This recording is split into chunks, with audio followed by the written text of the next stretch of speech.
The most dangerous assumptions are the ones we make before asking the right question. At exactly 7:43 on a cool autumn morning, the eastern entrance of the Jefferson Federal Complex was already alive with the familiar rhythm of another government workday. Employees carrying coffee cups hurried toward the security gates while delivery trucks waited patiently for inspection. Badge scanners beeped one after another, radios crackled with routine updates, and officers moved through the practiced motions they had repeated thousands of times before. Officer Ethan Brooks believed routine kept people safe. After nearly 15 years protecting federal property, he trusted his instincts almost as much as the procedures printed in every training manual. He had learned to notice hesitation, nervous glances, unusual requests, and people who simply did not seem to belong. That morning, one person immediately caught his attention. A black woman in a charcoal gray business suit walked steadily toward the pedestrian entrance carrying nothing more than a plain black shoulder bag. Her pace was neither rushed nor relaxed. It was deliberate. She glanced once toward the large digital clock mounted above the security gate before continuing forward without changing her expression. 7:43. Officer Brooks stepped into her path with the calm confidence that came from years of experience. "Good morning, ma'am. May I see your identification?" The woman stopped immediately. She neither sighed nor protested. Instead, she met his eyes with remarkable composure and slowly reached into her jacket pocket. She handed over a government credential protected inside a dark leather holder. Brooks examined it carefully. The credential identified her only as Naomi Carter, but several portions were intentionally concealed beneath restricted markings. It was enough to confirm she worked somewhere within the federal system, yet not enough to satisfy every question forming in his mind. "What office are you reporting to today?" he asked. Naomi answered politely. "I need to continue through this checkpoint immediately." Brooks looked up from the credential. "I asked which office." Naomi remained completely calm. "I understand, officer. Unfortunately, I cannot provide that information here." Behind them, several employees slowed their pace, sensing that something unusual was unfolding. Brooks noticed Naomi glance toward the clock again. 7:44. "Is there someone who can verify your assignment?" he continued. Naomi nodded once. "Yes." For the first time, Brooks expected the conversation to become simple. "Then give me the contact information." Naomi carefully removed a small card from her pocket and offered it to him. Printed across the front was nothing except a secure verification number and a federal authorization code. "Please use this line," she said quietly. "They can confirm everything you need to know." Brooks studied the card for only a second before handing it back. Something about the request unsettled him. In his experience, people attempting to avoid questions often redirected conversations instead of answering directly. "No," he replied. "You can explain your purpose yourself." Naomi looked toward the clock once more. 7:45. For the first time, a trace of urgency appeared in her voice, though her expression never changed. "Officer, you do not have enough time to make this mistake." Brooks interpreted the statement as an attempt to pressure him. His posture stiffened. Nearby officers quietly shifted closer after noticing the growing attention from waiting employees. A commuter discreetly reached for a phone while pretending to check messages. Naomi lowered her voice. "Please verify the authorization number before taking any further action." Brooks folded his arms. Every instinct told him that something about the encounter did not fit the ordinary pattern. Yet instead of asking why a federal employee would carry a dedicated verification line, he focused only on what she refused to explain. The digital clock silently changed once again, and neither of them realized those passing seconds were already beginning to reshape far more than a routine morning at a security gate. Officer Ethan Brooks watched Naomi Carter without saying another word for several long seconds. Experience had taught him that silence often revealed more than conversation, yet this time the silence only deepened his uncertainty. The secure verification card remained in Naomi's hand, untouched, while the line of employees waiting behind her grew noticeably longer. A few exchanged impatient glances. Others quietly observed, sensing that the encounter had become something more serious than a routine security check. Brooks noticed a nearly invisible communication earpiece tucked beneath Naomi's hair. It was the kind commonly issued to personnel working in secure environments, but it was also something that immediately heightened his suspicion. "Remove the earpiece," he instructed calmly. Naomi looked at him with the same composed expression she had maintained since arriving. I cannot do that. Brooks frowned. Cannot, or will not. Cannot, she answered. Not without authorization. The reply sounded disciplined rather than argumentative, yet Brooks interpreted it differently. To him, every answer seemed carefully designed to avoid the questions he had asked. A younger officer named Ryan Sullivan quietly stepped beside him and lowered his voice. She gave you a verification number.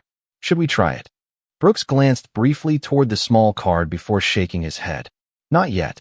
Ryan hesitated but respected the decision.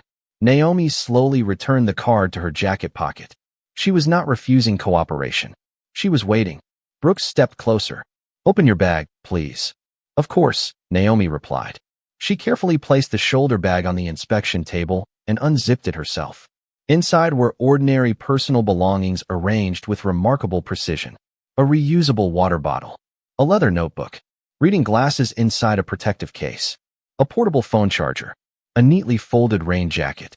Beneath those items rested a sealed manila envelope marked with a federal security label.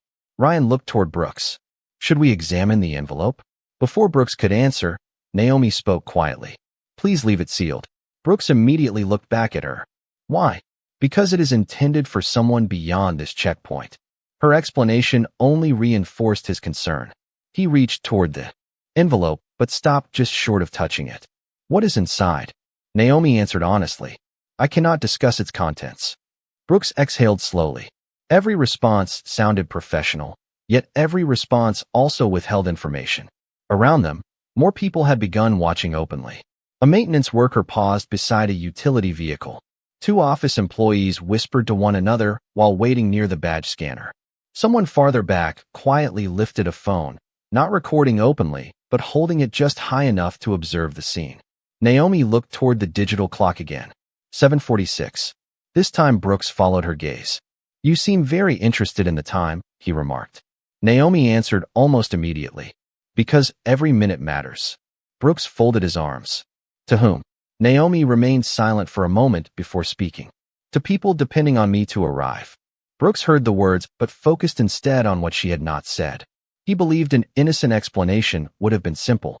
What he could not see was that Naomi had already given him the safest path forward by offering the secure verification line.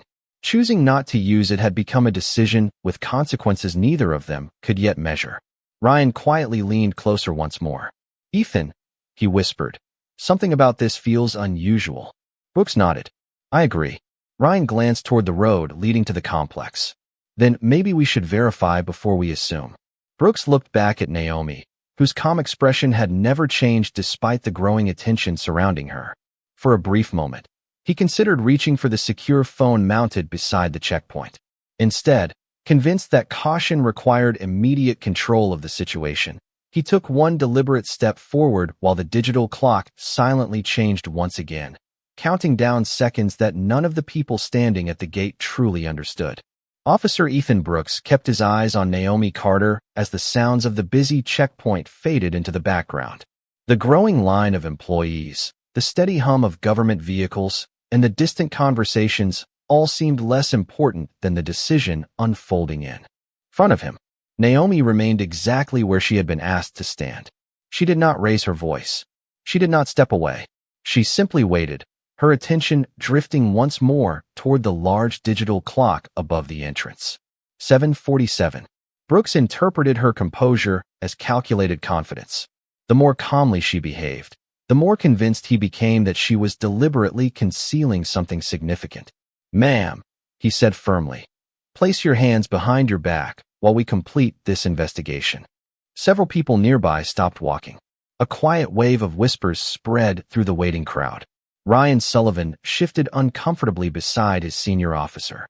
Ethan, he said in a careful voice, she has cooperated with every instruction except discussing information she says is protected. We still have not called the verification number.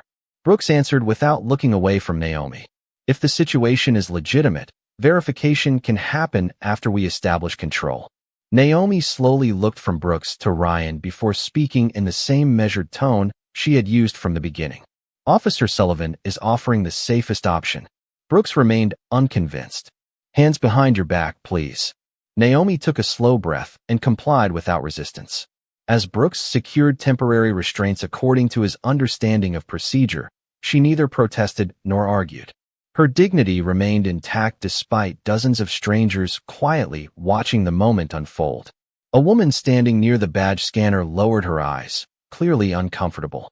A maintenance supervisor quietly guided two employees farther down the sidewalk, encouraging them to continue toward another entrance rather than gather around the scene. Ryan watched Naomi carefully. There was no fear in her expression. There was no anger either. Instead, there was something far more unsettling. Disappointment. Once the temporary detention was complete, Brooks retrieved the secure verification card from the inspection table. He looked at the number printed across its surface, but still chose not to use the dedicated phone mounted only a few feet away. Naomi followed his movement with her eyes, before softly saying, "There is still a small chance." Brooks frowned. A chance for what? Naomi glanced toward the clock one final time. The display changed to 7:48. She closed her eyes briefly before answering. Not anymore. Those three words settled over the checkpoint with unexpected weight. At almost the same moment, the tiny communication earpiece beneath her hair emitted a faint tone before falling completely silent. Naomi did not react outwardly, but Brooks noticed the subtle change. Whatever connection she had been waiting for was gone. Ryan looked toward the roadway leading into the complex. "Do you hear that?" At first, Brooks heard nothing beyond normal traffic. Then, in the distance, several dark sport utility vehicles appeared together, traveling with disciplined precision toward the federal entrance. They were not speeding recklessly, yet every movement suggested urgency. The line of waiting employees instinctively stepped aside as the convoy approached. Naomi watched the vehicles without relief. Instead, her calm expression grew even quieter, as though she already understood what their arrival meant. Brooks suddenly realized that the secure verification number, the concealed credential, the protected envelope, the communication earpiece, and Naomi's repeated concern about time had never contradicted one another. They had all pointed toward the same truth from the very beginning. Before he could process that realization any further, the lead vehicle rolled to a controlled stop only a few yards from the checkpoint, and the first door slowly opened. The lead vehicle came to a smooth stop only a few yards from the security checkpoint, followed almost instantly by three more identical sport utility vehicles forming a disciplined line behind it. Their engines fell silent together. The entire entrance seemed to hold its breath. Government employees who had been watching from a distance quietly stepped farther back, sensing that the situation had become far more serious than anyone had imagined. Officer Ethan Brooks instinctively straightened his posture as the driver's door of the first vehicle opened. A tall man in a dark navy suit stepped onto the pavement with calm authority. His silver credential remained visible against his jacket, though he made no effort to display it dramatically. Two additional federal personnel exited behind him, scanning the checkpoint with practiced precision before quietly positioning themselves several feet away. The man walked directly toward the inspection area without hesitation. His eyes moved across the scene only once before stopping on Naomi Carter. For the first time since arriving, emotion briefly crossed Naomi's face. It was not relief. It was quiet disappointment. The man slowed his pace as he noticed the temporary restraints securing her hands. He took one measured breath before speaking in a steady voice that carried across the silent checkpoint. "Who authorized the detention of Special Agent Naomi Carter?" No one answered immediately. Ryan Sullivan looked toward Ethan before lowering his eyes. Brooks stepped forward after a brief pause. "I made that decision." The man gave a slow nod, neither angry nor confrontational. "I am Deputy Director Daniel Mercer." He reached into his jacket and presented official federal identification. Brooks examined the credentials carefully. There was no question about their authenticity. Mercer returned the identification to his pocket before looking back toward Naomi. "Agent Carter, are you injured?" "No, sir," Naomi answered calmly. "Only delayed." Those two words seemed heavier than any accusation could have been. Mercer closed his eyes briefly, as though confirming something he had already suspected. One of the federal officers beside him quietly spoke into a secure communication device before turning back. "Sir, command confirms the primary contact changed direction at 7:48. Surveillance teams no longer have the scheduled timeline." Mercer acknowledged the update with a nearly invisible nod. Brooks listened carefully, struggling to understand the conversation unfolding in front of him. Mercer finally faced Brooks again. "Officer, Agent Carter was attempting to enter this facility under an active classified assignment. She provided you with a secure verification procedure because operational security prevented her from discussing the mission publicly." Brooks felt every decision from the previous 5 minutes replay inside his mind. The verification card, the protected credential, the sealed envelope, the communication earpiece, Ryan's suggestion to make the call, Naomi's repeated warnings about time. Every piece now fit together with painful clarity. Mercer continued speaking without raising his voice. The verification number she offered would have confirmed her authorization in less than 60 seconds. Brooks looked toward the secure telephone mounted beside the checkpoint.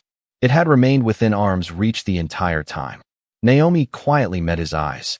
There was no satisfaction in her expression, no anger, no attempt to embarrass him in front of the growing crowd. She simply said, "I hoped you would use it." The words landed harder than any criticism could have. Ryan slowly released the breath he had been holding while several nearby employees exchanged uneasy glances. The entire checkpoint had witnessed what confidence without complete information could become. Mercer turned toward one of his agents. "Please remove the restraints." As the federal officer stepped forward, the morning sunlight reflected across the digital clock above the gate. It now displayed 7:49. For minutes had passed since Naomi first asked for the verification call, and in those 4 ordinary minutes, a single choice had quietly altered the course of a mission that no one standing outside the federal team had ever known existed.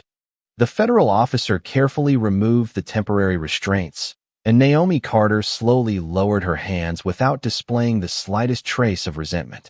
She adjusted the sleeve of her charcoal jacket, picked up the black shoulder bag from the inspection table, and accepted the sealed federal envelope that had remained unopened throughout the entire encounter. Around the checkpoint, conversations had completely disappeared. The employees who had gathered only minutes earlier now stood in thoughtful silence, watching a scene that had transformed from routine security into an unexpected lesson about judgment and responsibility.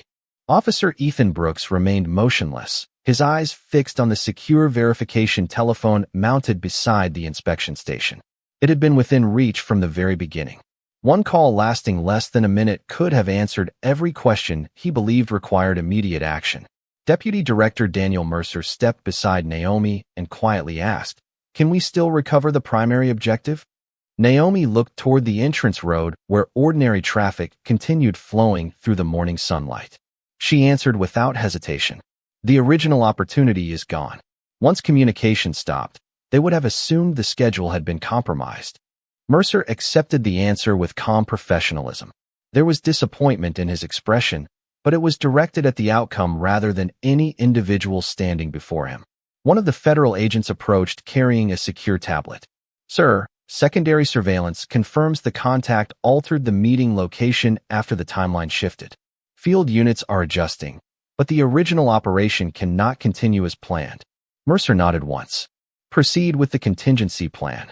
The agent immediately walked away, quietly relaying new instructions through an encrypted communication device. Brooks listened to every word, finally understanding what Naomi had meant when she repeatedly warned that every minute mattered. The mission had not depended upon force or confrontation. It had depended entirely upon precise timing. 4 ordinary minutes at a security checkpoint had quietly redirected months of preparation. Ryan Sullivan looked toward Brooks before speaking softly enough that only he could hear. "We could have made that call." Brooks answered without taking his eyes off the verification telephone. "Yes, we could have." Naomi turned toward Brooks. Her calm expression remained unchanged, carrying neither anger nor satisfaction. "Officer Brooks," she said gently, "I know you believed you were protecting this facility." Brooks finally met her eyes. "I was." Naomi gave a slight nod. "So was I." Those 3 words settled over the checkpoint with greater weight than any formal reprimand ever could. They revealed that both of them had been working toward the same purpose while seeing completely different pieces of the same reality. Mercer stepped forward once more. "The greatest challenge in classified operations is that people acting in good faith often cannot share what they know. That is why secure verification procedures exist. Brooks glanced again at the small card Naomi had offered only minutes earlier. He remembered dismissing it before giving it a chance to accomplish exactly what it had been designed to do. Behind them, employees slowly resumed entering the complex as officers reopened the pedestrian lane. The familiar sounds of badge scanners and quiet conversations gradually returned, yet the atmosphere no longer felt ordinary. Brooks realized something else as he replayed every moment in his mind. Earlier that morning, 2 white contractors carrying incomplete paperwork had been given additional time to clarify their access without immediate detention, while Naomi, despite presenting a government credential and a secure verification method, had been judged far more quickly. The realization struck him with uncomfortable clarity. It was not simply the missed phone call that had shaped his decision. It was the assumptions he never realized he had made. As Naomi and Deputy Director Mercer walked toward the waiting federal vehicles, Brooks understood that the most difficult investigation about to begin would not focus on a classified operation. It would begin inside his own conscience. By mid-morning, the eastern entrance of the Jefferson Federal Complex looked almost exactly as it had before the unexpected delay. Yet for Officer Ethan Brooks, nothing about the checkpoint felt familiar anymore. Every sound seemed sharper. Every decision seemed heavier. The secure verification telephone remained mounted beside the inspection station exactly where it had always been, but now it represented a choice he had failed to make rather than a piece of equipment he barely noticed. Captain Laura Mitchell arrived less than 30 minutes later after receiving an incident notification from headquarters. She greeted Deputy Director Daniel Mercer with professional respect before requesting a private summary of the morning's events. Mercer did not exaggerate what had happened. He explained the timeline carefully, emphasizing that Agent Naomi Carter had presented valid federal credentials, offered the approved verification procedure, remained cooperative throughout the encounter, and repeatedly warned that operational timing was critical. He never accused Officer Brooks of intentional misconduct. Instead, he simply described each decision exactly as it had occurred. When the briefing ended, Captain Mitchell approached Brooks with a calm expression. "I need your body camera and written report before the end of the shift." Brooks nodded immediately. "Yes, Captain. Tell me exactly what you believed at every stage," she continued. "Not what you know now. I need to understand your thinking at the time." Brooks appreciated the distinction because it forced him to confront his own judgment honestly rather than rewriting his memory to protect his pride. Inside the security office, investigators began reviewing body camera footage from multiple officers positioned around the checkpoint. Ryan Sullivan watched quietly as the recordings captured every important moment. Naomi had remained respectful. She had answered every question she was legally able to answer. She had provided the secure verification card within the first minute. She had never attempted to bypass security or challenge anyone's authority. Then another detail appeared. Earlier that same morning, 2 white contractors with incomplete access documentation had approached the checkpoint. The footage showed Brooks allowing them several additional minutes to contact their supervisor before making any enforcement decision. Ryan replayed that section twice without saying a word. Captain Mitchell noticed it as well. She requested another recording from a different camera angle, then compared both encounters side by side. The differences were subtle rather than dramatic. There was no offensive language, no open hostility, no obvious violation of policy. Instead, the contrast appeared in patience. One group received time to explain.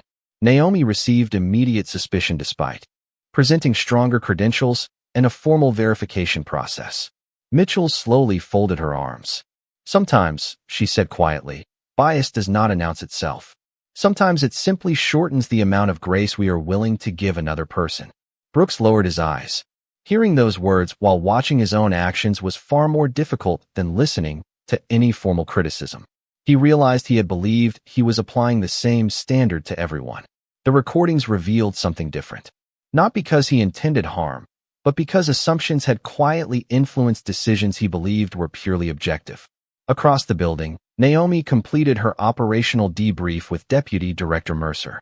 She answered every question factually, never requesting disciplinary action against Brooks. When Mercer asked whether she wished to file a personal complaint, Naomi paused before responding. "I want the process examined," she said.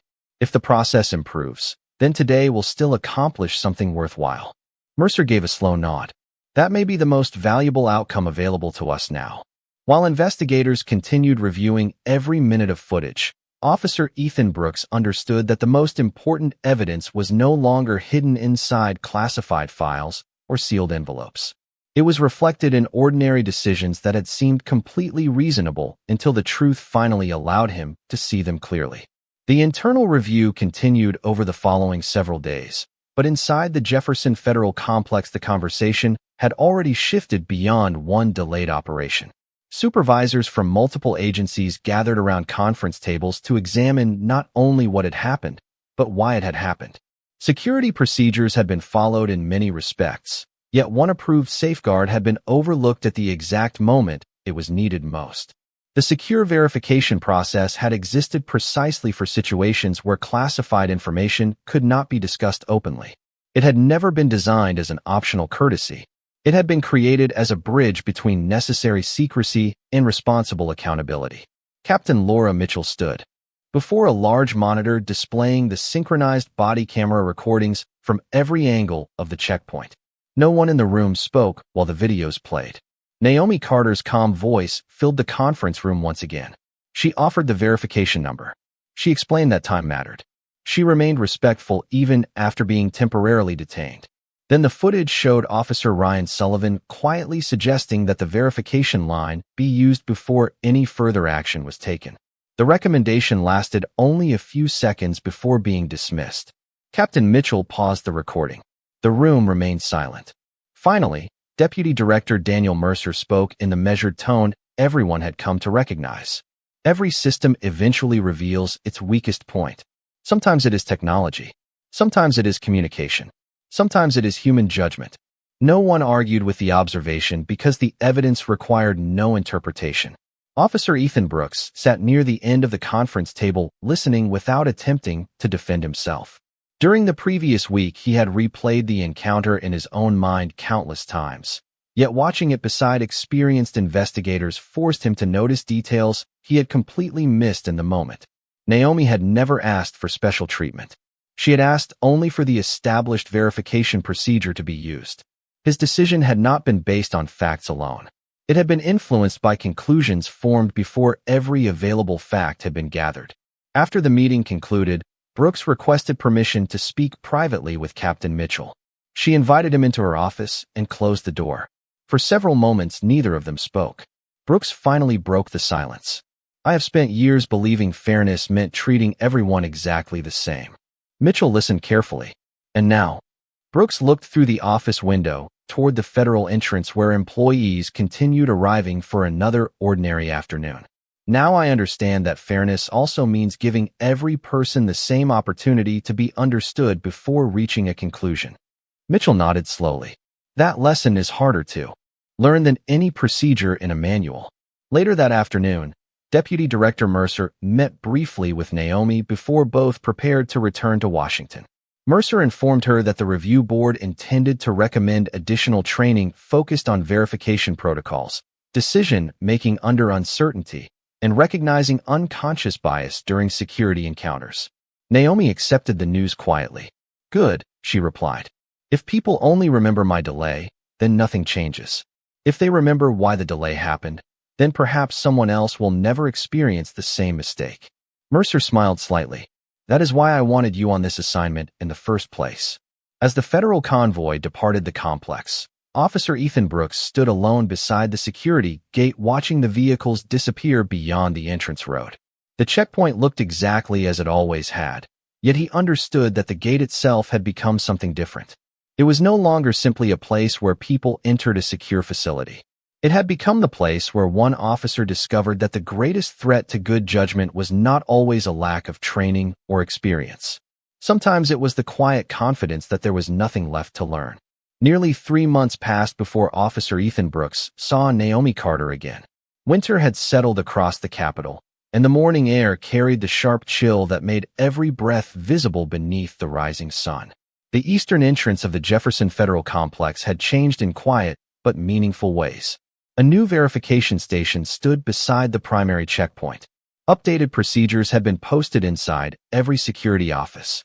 Officers now received additional training reminding them that uncertainty should begin with verification rather than assumption. The changes were not dramatic enough for most visitors to notice, but every officer working the gate understood why they existed. Brooks noticed a familiar figure approaching from the sidewalk just after 8 o'clock. Naomi walked with the same measured confidence she had shown months earlier, carrying the same simple black shoulder bag and wearing another professional business suit. This time, before she reached the checkpoint, Brooks stepped forward with calm professionalism. "Good morning, Agent Carter." Naomi smiled politely. "Good morning, Officer Brooks." He accepted her credential, examined it carefully, and immediately recognized the same restricted markings that had once raised so many questions. Without hesitation, he reached for the secure verification telephone mounted beside the inspection station. The call lasted less than 45 seconds. The operator confirmed her authorization, thanked the officers for following updated procedures, and ended the connection. Brooks returned Naomi's credential with both hands. "Thank you for your patience," he said sincerely. "You are cleared to proceed." Naomi accepted the credential, but remained where she was for another moment. "That was much faster," she observed gently. Brooks nodded. It should have been the first time. There was no bitterness in her expression, only quiet acknowledgement that people were capable of learning from difficult moments. Before she continued toward the entrance, she looked at the new verification station beside the gate. "It looks different here." Brooks glanced toward the updated equipment. "It is." He paused briefly before continuing. "So am I." Naomi studied him for a second, as though deciding whether those words reflected simple regret or genuine growth. Finally, she smiled again, this time with unmistakable warmth. "That matters more than you probably realize." As she walked toward the federal building, Ryan Sullivan stepped out from the security office carrying 2 cups of coffee. He watched Naomi disappear through the entrance before handing 1 cup to Brooks. "You handled that well," Ryan said. Brooks accepted the coffee with a quiet smile. "I handled it the way I should have from the beginning." Ryan looked toward the busy morning crowd moving through the checkpoint. "Funny how one phone call can change everything." Brooks shook his head gently. "It was never really about the phone call." Ryan raised an eyebrow. Brooks continued watching employees pass through the gate. "The call only confirmed what I was willing to learn. The real change happened before I picked up the receiver." Later that afternoon, Captain Laura Mitchell received the final report from the Interagency Review Board. The recommendations had been approved unanimously. Verification procedures would become mandatory whenever restricted credentials required confirmation. Additional training on unconscious bias and decision-making under uncertainty would be incorporated into annual certification for security personnel. Deputy Director Daniel Mercer read the same report from his office and quietly placed it into a completed file. Beside him, Naomi glanced through the final page before closing the folder. "Not every successful mission ends the way it was planned," she said softly. Mercer nodded. "Sometimes the most important operation begins after everyone thinks the first one failed." Outside, the Jefferson Federal Complex continued operating as it always had, but hidden beneath its ordinary routine was a lasting reminder that institutions grow stronger when people choose humility over certainty and truth over assumption. 1 year later, very few people entering the Jefferson Federal Complex remembered the quiet morning that had once interrupted a classified operation. Employees passed through the eastern gate with coffee in their hands. Visitors presented identification, security officers greeted each person professionally, and the familiar rhythm of government service continued as though nothing extraordinary had ever happened. Yet beneath that ordinary routine, something important had changed. Every officer assigned to the checkpoint now understood that the verification procedure was not an inconvenience. It was a safeguard built to protect both national security and human dignity at the same time. Officer Ethan Brooks had become one of the instructors responsible for mentoring newly assigned security personnel. During every training session, he presented a simple scenario without mentioning names, agencies, or classified details. He described a government employee carrying restricted credentials, a secure verification number, and information that could not be discussed publicly. Then he asked the same question every new officer had to answer. "What do you do first?" At the beginning of each class, the answers varied. Some suggested additional questioning. Others recommended temporary detention. A few proposed searching personal belongings before taking any further steps. Brooks listened patiently before walking to the verification telephone mounted on the training wall. He picked up the receiver, pressed a demonstration number, and allowed the room to hear the automated confirmation process. The entire exercise required less than 1 minute. He slowly placed the receiver back on its cradle before looking across the classroom. Sometimes, he said quietly, the most professional decision is not the fastest one. It is the one that gives the truth a chance to speak. The lesson stayed with every officer who attended. Several months later, Captain Laura Mitchell received statistics showing that verification requests had increased across multiple federal facilities while unnecessary detentions had declined significantly. The changes required no dramatic speeches and no public attention. They simply reflected thousands of better decisions made one conversation at a time. On another crisp autumn morning, Brooks once again stood at the eastern entrance watching the steady flow of employees arrive for work. A familiar black vehicle stopped near the curb, and Naomi Carter stepped onto the sidewalk, carrying the same understated professionalism that had always defined her. She approached the checkpoint with a relaxed smile. Brooks returned the smile, accepted her credential, completed the verification process exactly as trained, and handed everything back within moments. "Welcome back, Agent Carter," he said. Naomi thanked him and prepared to continue toward the building before pausing one last time. She looked at the busy checkpoint where officers greeted every visitor with patience and respect, then turned back toward Brooks. "It feels different here," she said softly. Brooks followed her gaze across the entrance where people from every background moved through the gate with equal courtesy and careful attention. "That is because we finally learned that protecting a place begins by respecting the people who enter it." Naomi nodded once before walking toward the federal building without another word. Brooks watched her disappear beyond the security doors, then looked up at the large digital clock that had silently measured every crucial minute on the morning they first met. The numbers continued moving forward, just as they always would. Time could never erase a mistake, but it could reveal what people chose to become after facing it honestly. As another line of employees approached the checkpoint, Brooks greeted each person with the same calm professionalism, understanding that every encounter carried an invisible choice between assumption and understanding. The badge he wore represented authority, but the lesson he carried represented something far more enduring. Justice did not begin when power proved itself right. Justice began the moment power became willing to question itself before questioning someone else.